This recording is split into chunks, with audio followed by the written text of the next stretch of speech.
Good morning, Phil. It's Rowan from Silver Tiger Media. How are you?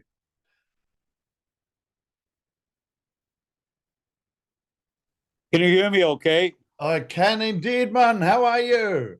I'm good. How are you? Very well indeed. Thank you, sir. It's both an honor and a privilege to speak to you again. Thank you very much for your time today. That's okay. And it's been years since we last spoke. You've been well? Yeah, pretty good. Can't complain. Indeed. Nobody listens, do they?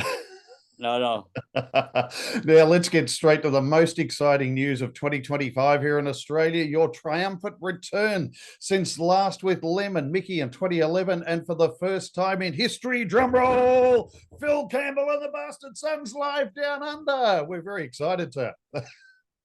Yeah, we're excited too. Yeah, it's none of my sons have been to Australia except our drummer Dane. He went on a vacation once, but they never played there, the boys. So they're really stoked. That's We it. all are. Yeah, we're looking forward to it big time.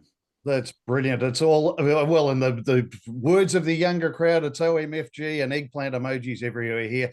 It actually seems quite surreal, as I've asked you a few times over the years with eager anticipation. Will you be touring here with the Bastard Sons? But this will be primarily a Motörhead set. Is that correct? No. It's I don't know what they're saying, telling you down there. We're going to be doing like 50-50. Oh, We're going to be brilliant. doing like 50% of our songs and maybe 50% Motörhead songs. Oh, brilliant. What an exciting set. That's I'm something not to going to come. anticipate. Yeah, we're not going to come all the way to Australia and not play our own songs. Well, You since know. we've been waiting since the EP in 2016 and Yeah, the first live EP, then The Age of Absurdity, We Are the Bastard Sons, a magnificent work live in the North, and the Triumphant Kings of the Asylum, the truly epic latest yeah, release. That'll be yeah, brilliant to hear those tracks. yeah. Obviously, there will be Motörhead songs included. Like, but it's going to be our stuff as well. A lot of it. But Absolutely. it'll be a great set. I don't think anyone will go away disappointed. Oh, by any stretch of the imagination, they couldn't possibly be. And how about Todd, Dane, and Tyler? I realize that you've said they are excited, but do they seem to you, from your unique perspective, all pumped up or more taking it in their stride as more the seasoned touring professionals now, I guess? They pretty. We've done. I don't know. We're probably into the thousands of gigs now. I mean, our years. Each year is pretty busy. I mean, this year we got in the summer we got about 10 shows supporting Priest, and there's one with Priest and Alice Cooper. Um, we're in the middle of a run now at the moment. We got summer festivals and stuff. They are really excited to come down there because it's new territory for them. So Absolutely. we've played we played an awful a lot of places, but it's always nice to try a new territory, especially I know how crazy Australian fans are down there. Indeed, and of course Yeah, you've enjoyed the touring with Airborne, our friends from down at Warrnambool in Southwest Victoria, and so you know the energy and excitement that we'd like to show from an yeah, yeah, Australian point of view.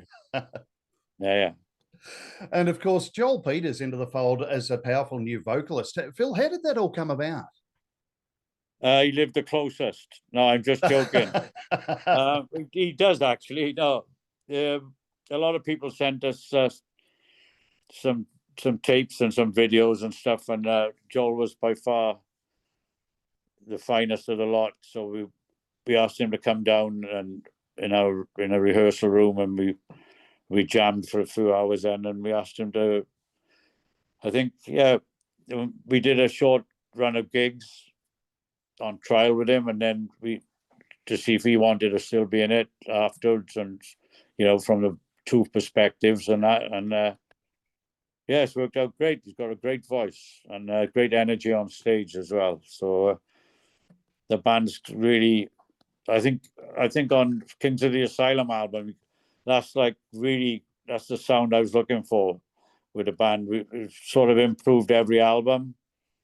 You know, it's evolved, not improved, maybe evolved every album, but I think on that album we pretty much hit the nail on the head there, you know. Oh, without doubt. And as you say, an organic journey along the way from EPs to albums. And I Yeah, guess, Todd produced that in the last album as well. Did an amazing job. The sound is pretty huge on there. I'm really pleased with it.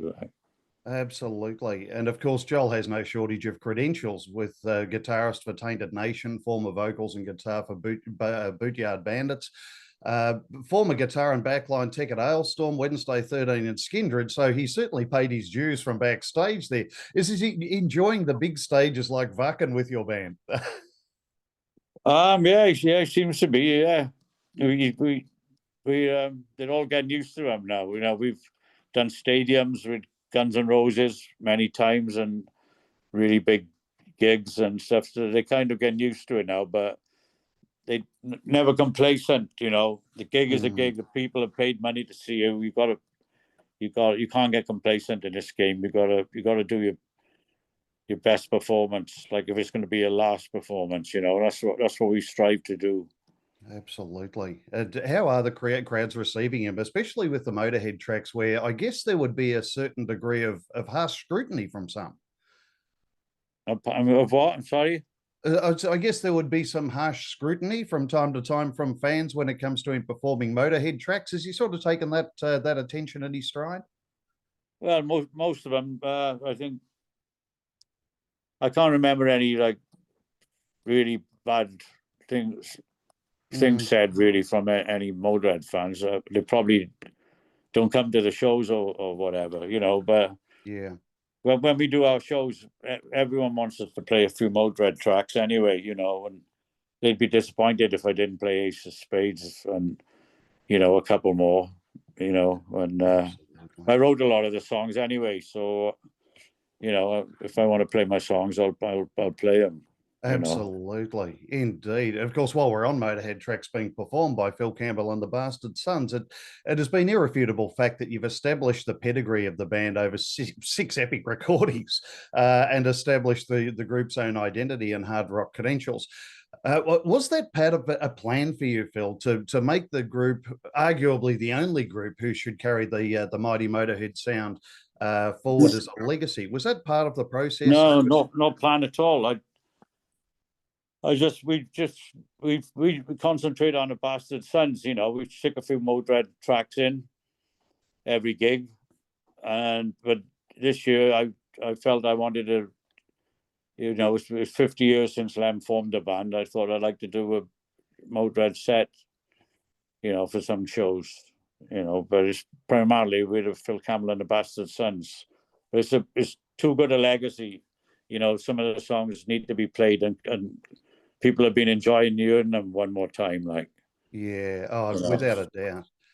And of course, the celebration hasn't stopped over the 6 recordings from Phil Campbell and the Bastard Sons. And I guess it's not surprising, though. I would imagine that the Bastard Sons were almost weaned on Motörhead. Would they be a fair observation? Yeah, they came to a lot of shows, and Todd played on stage with us one night, and he co-wrote one song that ended up on an album. And you know, but they've got their own influences as well. So that's the good thing about the Bastard Sons. They know my influences as well, and they've got their own influences. There's bands that they listen to, which I got no idea who these bands are. They say, "Dad, this band is massive," and I've never heard of them. Like, you know, but it all mixes in nicely together. So when we write in songs, we got plenty of ideas then. Absolutely. And the most recent album is testament to that without doubt. It needs to be in every record collection, in my humble opinion. As I'm speaking to you now, I'm reminded of one epic solo during when you were performing I Got Mine live at Festival Hall in Melbourne in 2011. Presumably so memorable since that was the last time that we would see Lem Down Under. Are there similar moments for you, Phil, where a song will bring back a particular and specific memory of your moments with Lemmy? It can happen sporadically, like, you know. I mean, I dream about Lem at least 2 or 3 times a week, and and doing shows and things like that. On stage, you know, I really have to concentrate now. On stage, I'm sober now. I haven't had a drink for like 7 years. Well done, So sir. I'm really trying to concentrate. But you can have all sorts of thoughts hit you in the, you know, and when you're least expecting it, like, you know. But sometimes I turn around and expect Lem to be there, like, you know, turn around and, you know. But it's great. We have Phil Campbell and the Bastard Sons. My boys are great players. You know, it's another kick-ass rock band, which I'm extremely proud of.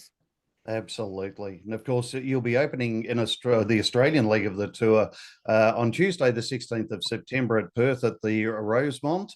After only about 2 weeks rest after your shows in France and a huge run of shows this year, do you still enjoy touring and life on the road, Phil? Yeah, I don't enjoy the traveling so much, but I like getting in front of the audiences and stuff. There will come a time like when I have to slow down, but not. I feel fine for a good few years yet. Absolutely. You know. And of course, then the next night you'll be in Adelaide, Friday, the 19th of September in Brisbane at Eatons Hill, then Saturday, the 20th of September in Sydney at the Manning Bar. And I'll get to catch up with you again, my friend, on Sunday, the 21st of September in Melbourne at the Northcote Theatre. We cannot wait to see you all. Phil, thanks, Rowan. My pleasure. Just from a Phil Campbell and the Bastard Sons, and of course the Motörhead catalogue being so vast, are there standout fan favourite songs that you've noticed from both catalogues that really get the crowd going, really start to knock their socks off from the opening notes? I don't know.